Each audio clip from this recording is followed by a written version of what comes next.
మాతృదేవోభవ. తల్లిదండ్రులు లేక అల్లాడిపోయడి చిన్నారులకు సేవ చేయువారు, పెద్దవారల తెచ్చి వృద్ధాశ్రమము పెట్టి సిద్ధి పొందగా సేవ చేయువారు, వికలాంగులకునేమి సకలాంగులకునైన చేతి చమురు సేవ చేయువారు, పరమ పూజ్యుల తెచ్చి పద పూజలు చేసి సిరులు సంగియు సేవ చేయువారు, కలరు దేశాననెందరో కాని కన్న తల్లి పాదముల యొద్ద కూర్చొని పావుగంట సేవ చేసెడివారేరీ, చేతులెత్తుడు అట్టివారలకే నిప్పుడంజలింతు.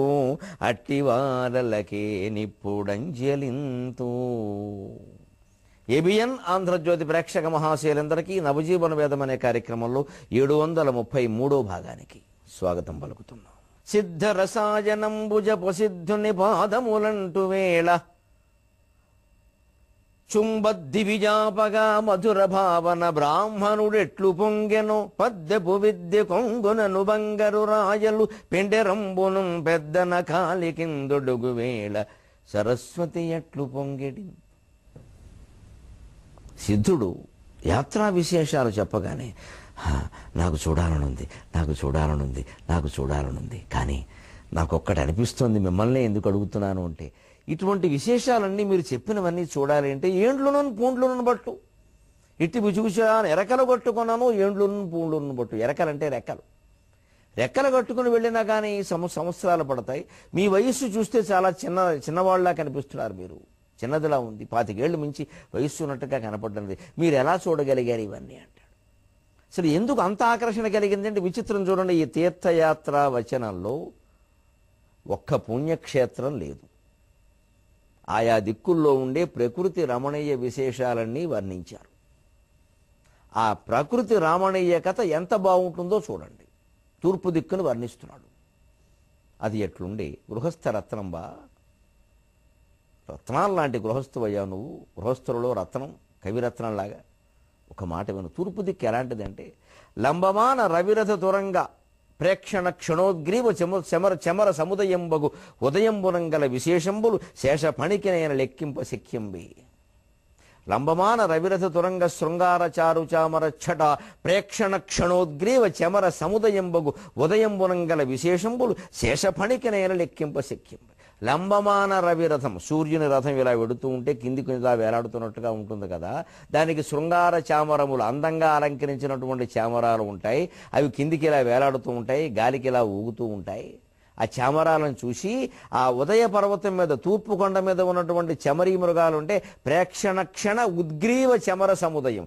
ఉద్గ్రీవం ఇలా కంఠం పైకెత్తాడు ఉత్కంఠతో. ఏమిటివి అచ్చం ఏమిటో ఇలా ఊగుతున్నాయి, మా తోక వెంట్రుకల్లా ఉన్నాయి, మాకు పోటీకి వస్తున్నాయా, ఇవే అందంగా ఉంటే మేమే అందంగా ఉంటాం అని ప్రేక్షణ క్షణోద్గ్రీవ చమర సముదయం. ఈ చమరీ మృగాల సముదయాలు తమ ఈ కంఠం పైకెత్తి తమ తోకలను కూడా పైకెత్తి ఆడిస్తున్నాయట.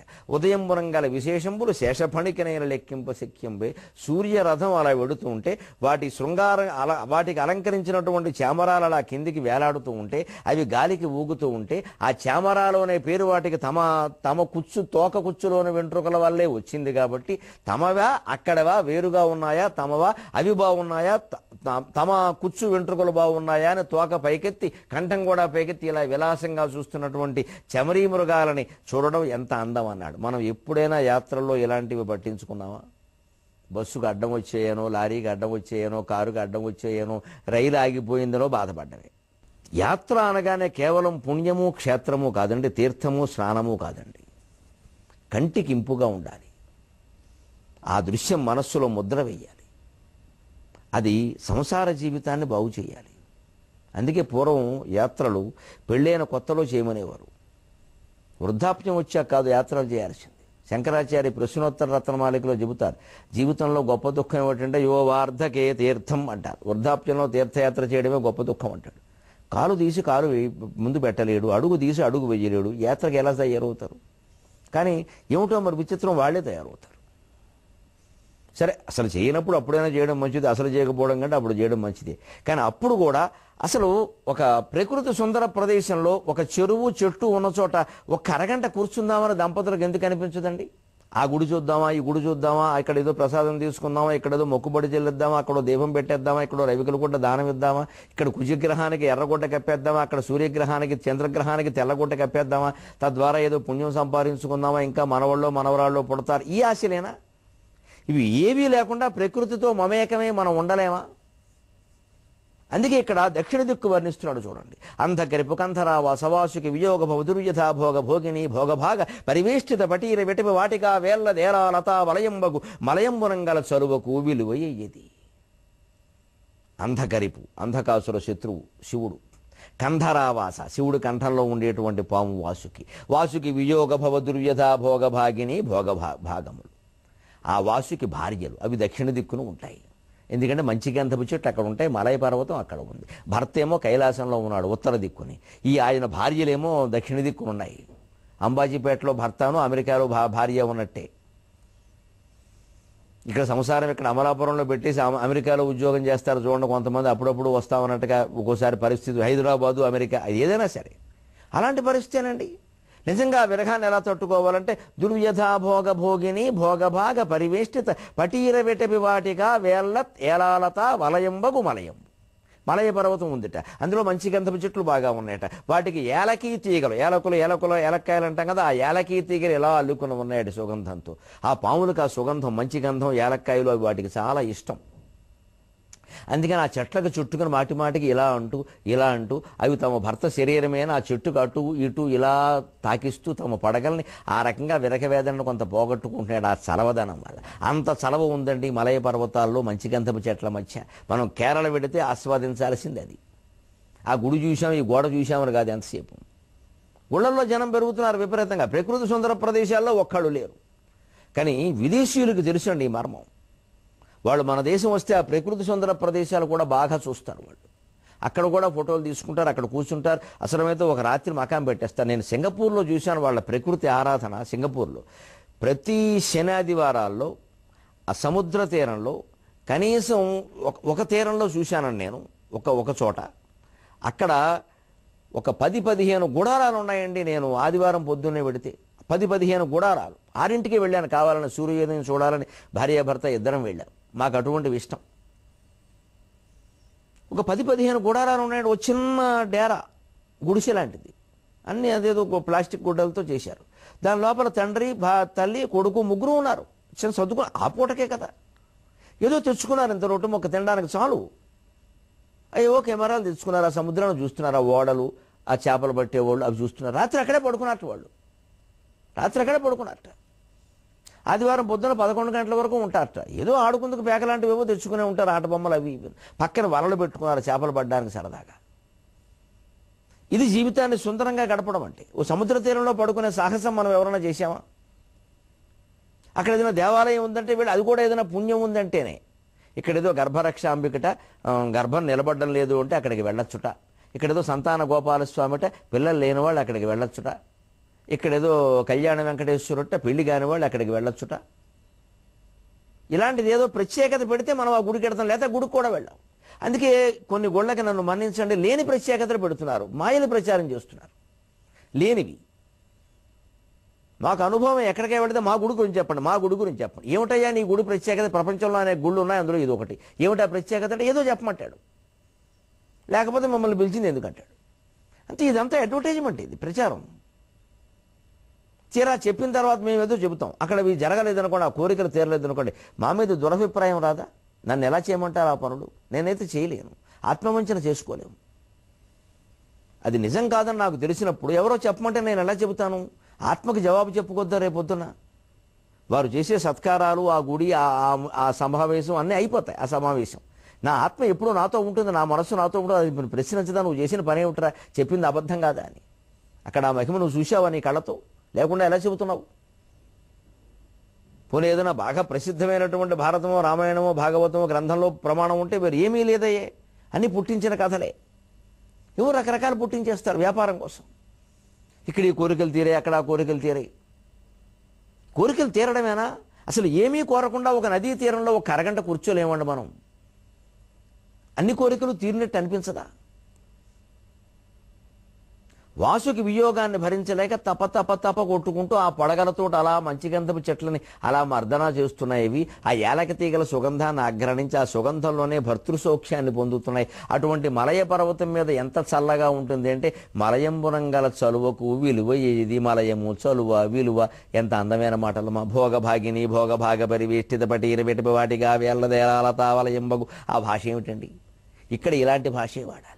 మలయంలో మంచి గంధపు చెట్లు ఉంటాయి, అక్కడ పడగలు రాసుకుంటూ ఉంటాయి, వాసుకు భార్యలు ఎక్కడుంటారు, వాళ్ళు అక్కడుంటారు. ఇదంతా వివరణ అంటారు, కవిత్వం అన్నారు. వివరణ వేరు, కవిత్వం వేరు. కవిత్వం చెబితే ఆ భాషలోనే చెప్పాలి. అకటకట వికట కోట కోటి విటంక శృంగాట కాఢోకమాన జరదుందు బింబగలదమృత బిందు దుర్దినారుదే కృత సల్లకీ పల్లవ ప్రభంజన పరాంజన హస్తి హస్తంబగు అస్తంబునంగళ మణిప్రస్తరంబుల విశ్రాంతి చింతించిన మేనన్ పులకలిప్పుడును గొడవేడు. అసలు యాత్రలో విశ్రాంతికి ప్రాధాన్యం ఇవ్వాలండి. ఎక్కడైనా ఓ చోట కూర్చుని, దంపతులైనా సరే, వీలు కాకపోతే ఒక్కరైనా సరే, ఏమీ ఎవ్వరి తోడు నీడ లేకుండా ఏకాంతంగా ప్రకృతిని ఆస్వాదించాలి. అకటకట అంటే ఆశ్చర్యం అనమాట. వికట కోట కోటి విటంగ శృంగాటక ఆఢవు కుమార. పశ్చిమగిరి పర్వతం ఉంది, దాని శిఖరాలు ఇలా ఎత్తుగా ఓటి పల్లంగా ఓటి, ఎత్తుగా ఓటి పల్లంగా ఓటి ఉన్నాయి. అందుకే వికట కోటి విటంగం. అవి ఎంత ఎత్తుగా ఉన్నాయి అంటే, ఆఢౌకమాన జరదిందు బింబము. సాయంకాలం పూట అక్కడ ఉదయించేటువంటి చంద్రబింబం ఆ శిఖరాలను ఢీకుంటుంది. అసలు ఆ మాట ఎంత బాగుంది! ముందు చంద్రుడు పర్వతం ఎలా ఉంది, ఆ మాట ఎంత బాగుంది! చంద్రుడు పర్వత శిఖరాన్ని ఢీకొండం ఏమిటి? ఆఢౌకమాన జరదిందు బింబం. పైగా అది జరత్ ఇందు బింబం అంటే జీర్ణావస్థకు వచ్చింది, అంటే తెల్లారుతుంది అన్నమాట సుమారుగా. ఒక్కోసారి లేకపోతే కృష్ణపక్షంలో చంద్రబింబం కూడా కావచ్చు. గళద అమృత బిందు అలా ఒక్కసారి ఢీ కొనేసరికి చంద్రుల్లో ఉండే అమృతం ఆ శిఖరం మీద ఉలికిందిట. ఆ శిఖరం నుంచి ఎలా స్రవిస్తుంది! ఎంత విచిత్రం అండి వర్ణన! గళద అమృత బిందు దుర్దిన ఆర్ద్రీకృత. అలా అమృత బిందువులు బాగా వర్షించడం వల్ల అక్కడ బాగా మంచు కమ్మినట్టుగా అయిపోయిందిట. అది ఈ దుర్దినంలా ఉంది. దుర్దినం అంటే మేఘచ్ఛన్నే అన్ని దుర్దినం అంటారు అమరకోశంలో. బాగా మేఘాలు కమ్ముకున్న రోజును దుర్దినం అంటారు. అది చెడ్డ రోజుని అర్థం కాదు, దానికి ఒక పారిభాషిక పదం, అది టెక్నికల్ వర్డ్ అంటారు. అది నిజంగానే ఏదో అలా కమ్మేసుకున్నాయనుకుని ఆ మసక చీకట్లో ఆ మంచు కురిసినటువంటి వెన్నెలలో ఆ మసక చీకట్లో ఇంకా తెల్లారకుండానే ఏనుగులు ఒక విచిత్రమైన పని చేస్తున్నాడు ఒక భ్రమకులోని. వికట కోటి విటంగ శృంగాట గాఢోకమాన జరదుంది బింబు గళదమృత బిందు దుర్దిన ఆర్ద్రీకృత సల్లకీ పల్లవ ప్రభంజనములు. అక్కడ అందుకు తీగల చిగుళ్ళు ఉన్నాయట. వాటి మీద ఈ మంచు బిందువులు పడి, ఈ అమృత బిందువులు పడి అవి చల్లగా అయిపోయాయట, తడిసిపోయినట్టుగా ఉన్నాయట. అవి ఎర్రటి మొగ్గలతో ఉంటాయండి. అవి చూసి అవి ఆ అందుకు చిగుళ్ళు తినడానికి ఏనుగులు వస్తాయి. ఏనుగులుగా అందుకు చెట్ల చిగుళ్ళు అంటే చాలా ఇష్టం. ఏనుగు శాకాహారి, అన్ని రకాల రొట్టా తింటుంది. దానికి ఇష్టమైనవి దానికి ఉంటాయి కదా. మనకేదో అరటికాయ వేపుడు, వంకాయ పచ్చడి ఇష్టం అని అంటే దానికి ఉంటాయి కదా కొన్ని, అన్ని దండగా అవి ఇష్టం, అలా ఉంటాయి దానికి. అందుకని ఆ సల్లకి పల్లవ ప్రభంజనపర ఆ అందుకు చిగుళ్ళు తినాలనే ఉద్దేశంతో అక్కడికి వచ్చి అవి ఇలా లాగుతున్నాడు, ఆ తీగలను ఇలా లాగుతున్నాడు. ప్రభంజనపర అంజన హస్తిహస్తంబం. అక్కడ తీర వచ్చేసరికి ఏమైంది, ఈ సల్లకి పల్లవాల చిగుళ్ళని కూడా ఆ కొండ గుహల ముఖద్వారాలలో అలా అల్లుకుని ఉన్నాయి. ఆ మొక్కలు, ఆ తీగలు, ఆ చెట్లు అలా ఉన్నాయన్నమాట. అనుకోకుండా ఈ ఏనుగులు వెళ్ళి ఆ కొండ గుహలకి ఇలా గుద్దుకుంటున్నాయి. అప్పుడు అక్కడ ఉండేటువంటి మణుల కారణంగా రకరకాల సల్లకి పల్లవ ప్రభంజనపర అంజన హస్తిహస్తంబగు. ఆ చీకటి, ఆ మంచు చీకటి కారణంగా, మంచు ముసిరిన చీకటి కారణంగా ఆ సల్లకి పల్లవాలను అవి పొందలేకపోతున్నాయి. ప్రభంజనపర సల్లకి పల్లవ ప్రభంజనపర వాటి చేతిలో ఓడిపోయినట్టుగా అయిపోతున్నాయి. అంజన హస్తిహస్తంబగు. అంజనం అంటే ఆడు ఏనుగు, ఆ పశ్చిమ దిక్కును ఉండే ఏనుగు. అలా నిరంతరం అదేదో ఆ చిగుళ్ళు అందుకుందామని ప్రయత్నిస్తోంది, మళ్ళీ ఓడిపోతుంది. అటువంటి హస్తులు, వాటి తొండములు కలిగినటువంటి మణిప్రస్తరంబుల. అక్కడ పడమటి దిక్కున ఆ విచిత్రమైన దృశ్యాలు. ఏనుగు కూడా భ్రమకు లోనవ్వడం, చంద్రుడేమో కొండలకి ఢీకొట్టడం, అమృతం స్రవించడం, అక్కడ ఆ ప్రాంతం అంతా తడిసిపోయినట్టు ఉండడం, ఆ సల్లకి పల్లవాలేమో ఆర్ద్రీభూతం అవడం, తడిసిపోయినట్టు ఉండవు, వాటిని అందుకుందుకు ఇవి ప్రయత్నించడం, అందుకోలేకపోవడం, ఆ చీకటి కారణంగా అటువంటి స్థితిలో ఉన్న ఏనుగును చూసి మనిషి నవ్వు కూడా, అన్ని జంతువులు కూడా ఎలా భ్రమకు లోనవుతున్నాయి విచిత్రంగానే. అక్కడ మణిప్రస్తరంబుల మణులు పొదిగినటువంటి రాళ్ల మీద విశ్రాంతి తీసుకుంటూ ఉంటే, విశ్రాంతి చింతించినా మేనన్ను పులకలు ఇప్పుడును పొడమేడు, ఇప్పటికి కూడా ఏమిటో ఒళ్ళు పులకరించినట్టుగా ఉందయ్యా ప్రవర అంటే, మరి ఈయనకు పులకరించదు, వెంటనే ఏదో జలకరించండి నేను బయలుదేరతాను అన్నాడు. ఇదండి విశేషం. అలాగే ఉత్తర దిక్కు, అది కుబేరుడి దిక్కు. స్వస్వ ప్రవర్ధిత వర్ధిష్ఠు ధరణీరు హసందోహ దోహద ప్రధాన సమాన ఖేలదైల విల విలాసిని విలాస వాచాల తులాకోటి కలకలాకూయమాన మానస మదాల సమరాళంబకు కైలాస శైలింబునోలంబులన్ కాలగడు విహార ప్రదేశంబులను కన్న సంస్కృతి క్లేశంబులు వాయివే.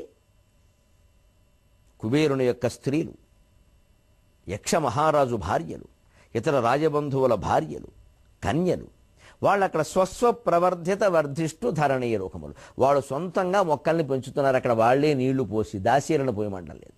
ఆ మొక్కలకి పెంచడంలో, ఆ నీళ్లు పోయడంలో మనకి వ్యాయామం ఉంది, ఆనందం ఉంది. శకుంతల చేసినట్టే సేవ చేస్తున్నారు వాళ్ళ దోహదాలు. ధరణీరోగ సందోహ దోహద ప్రధాన అసమాన ఖేలత్ ఐలబిల విలాసిని. ఐలబిల విలాసిని, ఐలబిలహ అంటే కుబేరుడు. ఎందుకంటే ఇలబిలము నుంచి ఐలబిలం అనే మాట వచ్చింది. యక్షైలబిల పెంగళాహ, యక్షులు, ఐలబిలులు అంటే పెంగళులు, అది యక్షులు, వాళ్ళది ఒక పర్యాయ పదం. అందుకని ఐలబిల విలాసిని అంటే కుబేరుని స్త్రీలు. వాళ్ళు ఆ మొక్కలకి నీళ్లు పోయడం కోసం, రకరకాల దోహద క్రియలు చేయడం కోసం ప్రయత్నిస్తున్నారట, వెళుతున్నారట అక్కడికి. మళ్ళీ తొందరగా చేయాలి. ఎందుకంటే పాదాఘాత అశోక తిలక కురవకౌ చుంబనాలింగనాభ్యాం. అశోక చెట్టు పుయ్యాలి అంటే ఆడవాళ్ళు కాలితో తన్నాడట. కాస్త బొట్టు ఘాటుగా పెట్టుకున్నటువంటి ముత్తైదువుల పాదస్పర్శ తగిలితే అది పూస్తుంది. తిలక కురవకవు చుంబనాలింగనాభ్యాం. తిలకం అంటే ఏదో పొగడ చెట్టు ఏదో అంటారు. అది కనుక పుయ్యాలి అంటే ముద్దు పెట్టుకుంటే పూస్తుంది. కురవక వృక్షం, గోరింట చెట్టు పుయ్యాలంటే ఆలింగనాభ్యాం, కౌలించుకోవాలట స్త్రీలు. పురుషుడికి ఏమీ ఈ సౌభాగ్యాలు లేవు, వీడో స్తంభం, స్త్రీకి పెట్టారు ఇవన్నీ అదృష్ట. అటువంటి దోహద క్రియలు చేయడం కోసం వాళ్ళు కిలకిలా నవ్వుకుంటూ కలకలా నడిచిపెడుతున్నారు. అసమాన ఖేలత్ ఐలబిల విలాసిని విలాస వాచాల తులాకోటి కలకల.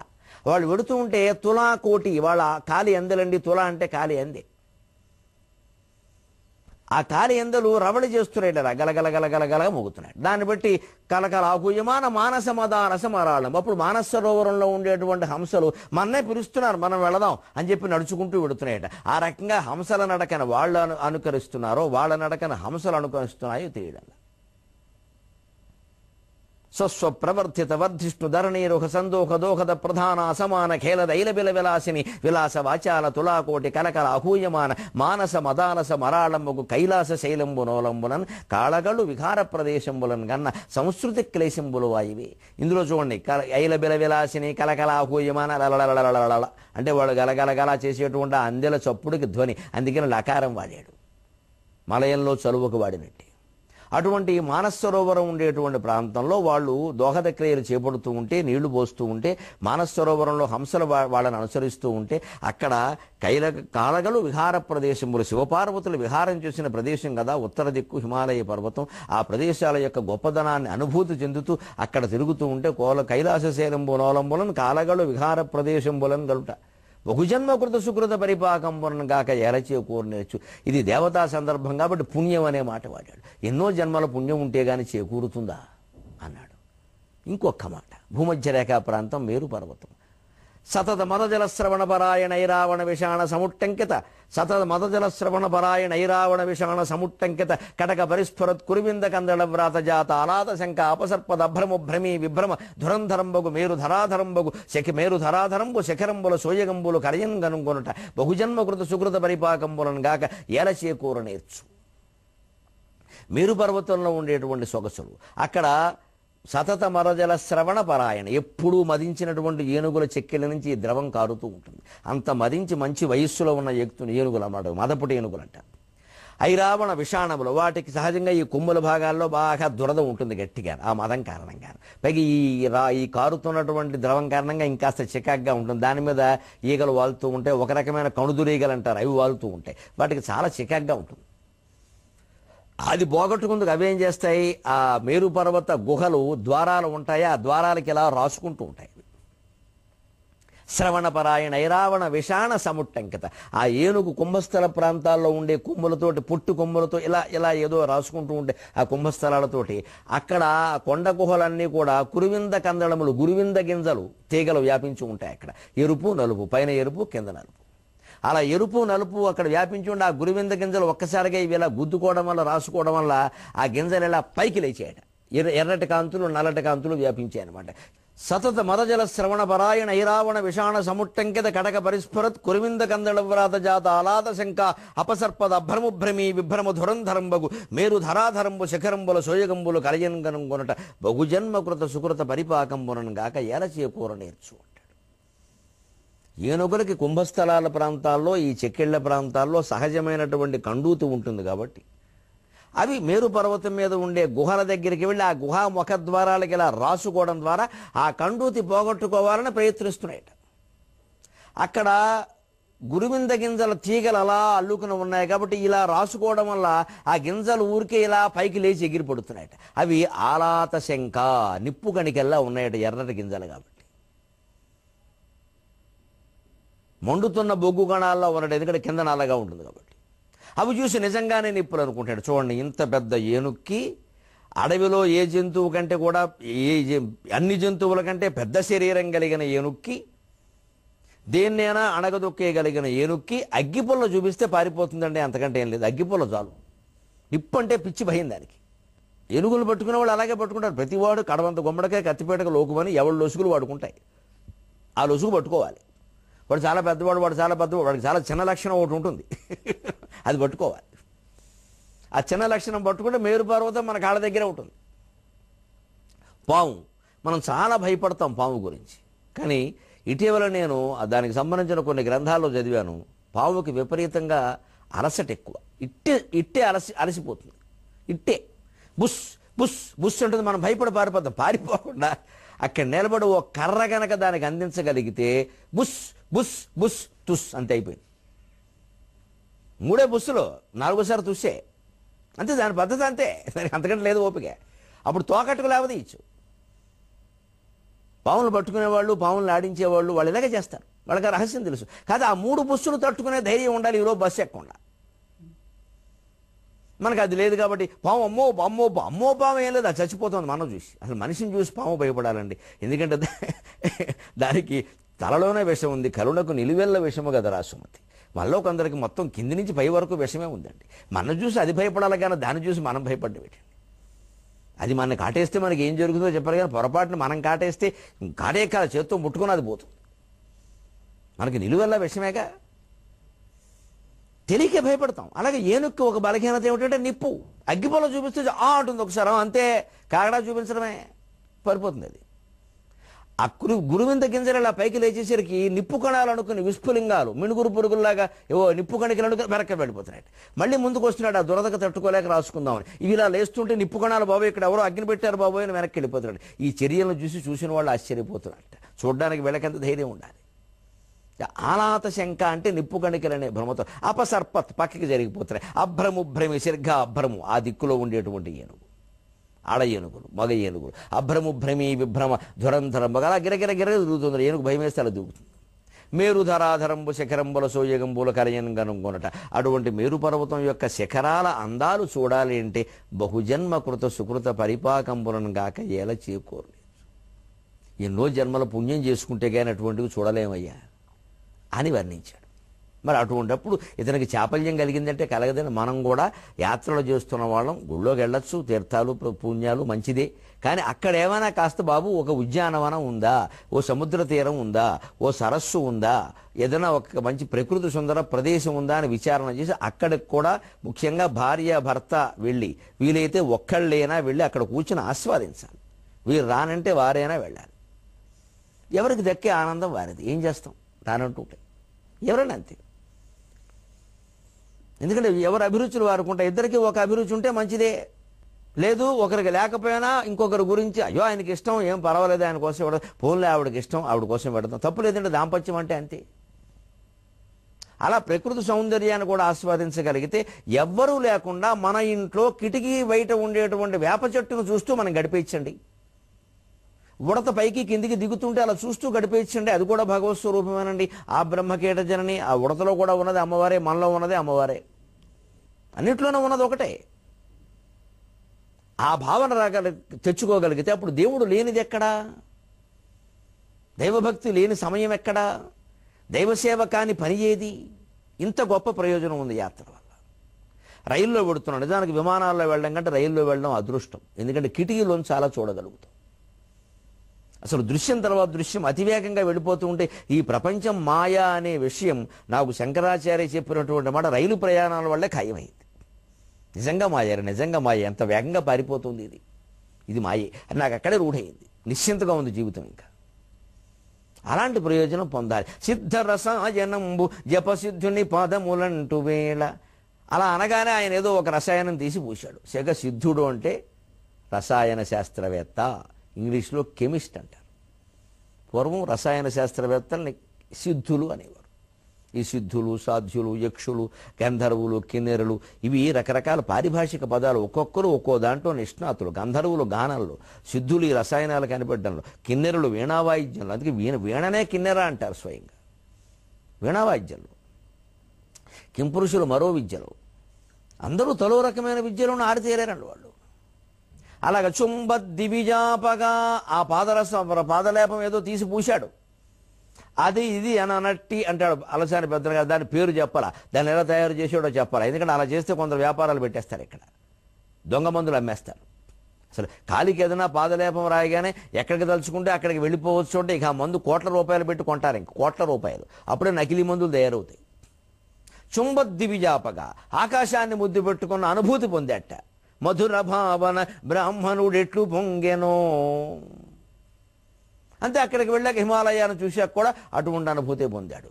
ఆ మధురానుభూతుల గురించి పెద్దన గారికి జరిగిన సత్కారాన్ని గురించి మనం 23:30 గంటల్లో తెలుసుకుందాం. అంతవరకు తెలుగులో మాట్లాడదాం.